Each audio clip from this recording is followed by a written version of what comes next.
What's up, what's going on, legends? Welcome back to the channel. In today's video, I'm going to do my best to explain the changes that came through for the plea for help and assimilation systems in DMZ with the Season 4.5 Reloaded update. Now, the first thing is when reviving someone who is pleading, the player who was pleading will no longer auto-join the reviver's team, which means as soon as you actually pick someone up who is pleading for help, once they get up off the ground, they will still be on enemy operator. Then there will actually be a 30-second grace period after which the player is revived, where the reviver's team will not be able to damage the player who is pleading. So basically, that player will be invincible to the players who actually revived that player for a 30-second period. Then after reviving the reviver, will be given a prompt to invite the revived player to the team. So the person who actually revived the player should get a prompt on their screen telling them that they should then invite that other player that they just revived to the squad. So essentially, it's just no longer automatically putting that player on the team. Once you do pick them up, you will still then need to invite them to the squad, and they will still need to accept it. I think it is kind of interesting. Maybe that's a way for, a six-man squad who comes across a player who is pleading, then pick them up and allow them to go separate ways without it then being a requirement for them to join the squad. Because obviously, if a team already has 6 players, they can no longer accept any new players, but maybe they do want to be friendly in this circumstance and pick somebody up who is pleading for help. Now, the plea for help revive prompt is on the player's body, and the loot prompt is on the backpack like normal.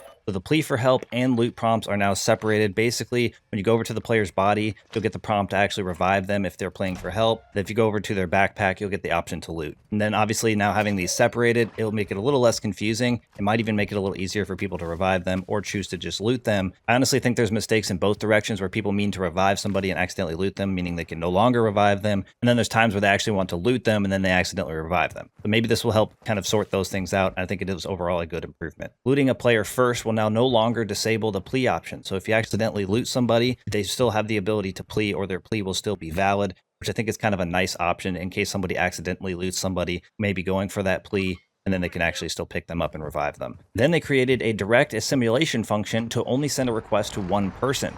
So I think what this means is if you guys are in a different squad and you guys are looking to team up, you will have to go up to each individual player and send them an invite. It won't actually bring everybody in all at once or send an invite all at once to bring them all in together. So essentially, you would have to go up to each player and be close enough within range to send the invite, have them accept it. Then you have to go over to the next player. You have to do this for each and every one of the teammates, I'm assuming at this point, pick them all up into your squad. I think this is a way of them trying to make the assimilation feel a little bit more natural, but I'm going to have to get a little bit more experience with this to know how well it's going to work in the future. Now, the last and most important part of this is going to be the team who killed the player that is pleading will no longer be able to accept their plea request and then revive. This prevents killing to force assimilation. Essentially, what this means is a 3-man team will no longer be able to push a solo or push any other teams, eliminate all of them, and then obviously be able to allow them to plea for help to pick them up. So in order for assimilation to actually take place, you would then have to go over to that team, be a little bit more friendly in the circumstance, actually try to attempt to send requests to each other, joining up in a more passive way. You'll no longer be able to just eliminate the other team, pick them up, and force a 6-man. You will actually have to do the assimilation a little bit more correctly, which I think overall does actually impact how many 6-mans we will see. However, it doesn't solve the problem of 6-mans being pre-made before the games actually start. So people will still be able to do this pretty easily. It doesn't overall affect the 6-mans that are pre-made, but I think it will overall affect the 6-mans that you come across and how often that will actually take place. All right, so a quick summary here. When you are eliminated and you plea for help, you can no longer be revived from the team that eliminated you. Then when another team actually comes over and revives you, you will no longer auto-join that team,